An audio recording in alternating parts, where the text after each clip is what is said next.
Yonamine Chiru was the most admired girl in Okinawa. She was intelligent, tall, strong, big, and beautiful. And most important of all, she was so well trained in karate that no one could beat her. When it was time to get her married, her father, who was a rich merchant, began to worry. He loved his daughter and wanted her to be happy and well cared for. She was beautiful, and she would inherit a fortune from him. But where, oh where, could he find a young man who would come forward to marry a woman who was stronger than him? Yonamine had her own ideas about marriage. She declared firmly, "I will only marry a man who can beat me in a fair fight." Surprisingly, many young men picked up the challenge and came forward to fight her. After all, she was a beautiful girl with a fortune. Many wrestlers were eager to win her in a contest of martial arts. One of the first to ask for her hand was Kojo, who was actually bigger and stronger than Yonamine. He was so tall and well-built that his hands were like shovels and his legs resembled tree trunks. But he played foul. Even as Yonamine was bowing to him in the customary sign of respect. To one's opponent, he threw a punch at her, breaking the rules of the game. Yonamine was angry. She caught hold of his arm and twisted it so powerfully that the unsportive Kojo fell down in a heap and had to limp away, defeated. Many promising young wrestlers tried their hand, but Yonamine defeated them all. Her father was in despair. Young men wanted to marry girls who would cook and wash and make tea for their husbands.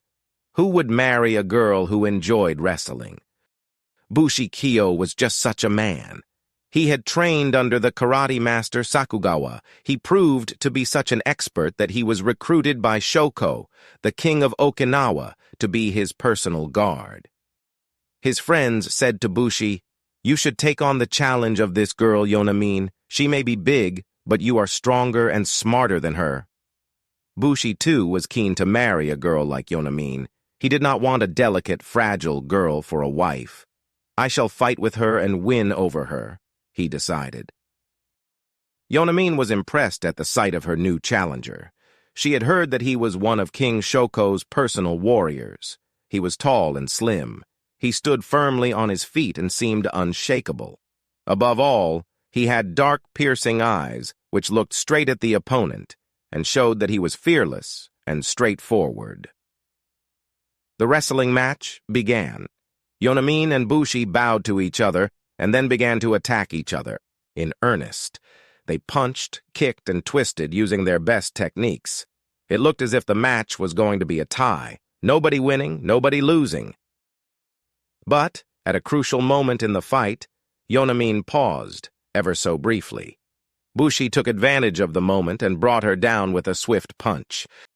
Yonamine's father was a very happy man. Bushi and Yonamine were married in a splendid ceremony. It was a happy marriage. Yonamine was kind and loving.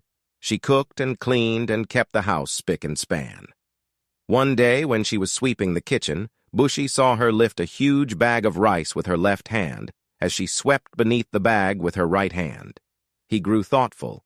"Is she really so strong? And yet I brought her down with one punch." One day, Yonamine announced that she would like to visit her parents. "I will leave in the evening and return the next day, in time to cook your dinner," she said to her husband. "You really should not travel during the night," Bushi said to her firmly. "There are bandits about. It is just not safe for a woman to go out alone after it is dark." "My dear husband, you forget that you married a trained wrestler," Yonamine said to him with a smile. "Don't forget that I threw you down, flat on the ground," said Bushi. "You are not unbeatable." "Don't worry," said Yonamine. "Bandits are not as skilled as you are. I can take care of myself." Bushi was not pleased. "She is overconfident," he thought to himself. "She must be taught a lesson, for her own good." That evening, Yonamine left to walk to her father's home. As soon as she departed, Bushi disguised himself as a bandit, wearing shabby clothes, smearing dark colors over his hands, and covering his face with a scarf. He ran as fast as he could to hide behind a clump of trees at a fork on the road. Darkness fell, and he saw Yonamine approaching the fork, from where she would take a left turn to reach her father's house. When she crossed the clump of trees, Bushi jumped out from behind the trees and tried to attack her. Yonamine was swift and sharp in her reaction to the attack. She held her attacker by the hand and kicked him with such force that the attacker fell to the ground, unconscious. Yonamine dragged him and tied him to a tree with her sash. She adjusted her backpack and set off round the corner for her father's home. The next day, as she was returning home in the afternoon, she saw her bandit still tied to the tree, as she had left him the previous night. "Shall I untie you now, or leave you here?" she asked him. "Please untie me," mumbled the bandit. "I beg you to forgive me. I shan't ever do this again." Swiftly she untied him and walked away quickly. She was in a hurry. She had to reach home in time to cook her husband's evening meal. Little did she realize that she had just released her husband from his captivity. That evening, quite a while after she had set the dinner ready, Bushi walked in looking tired and dull. She helped him wash and set out fresh clothes for him to wear. She invited him to have a hot meal.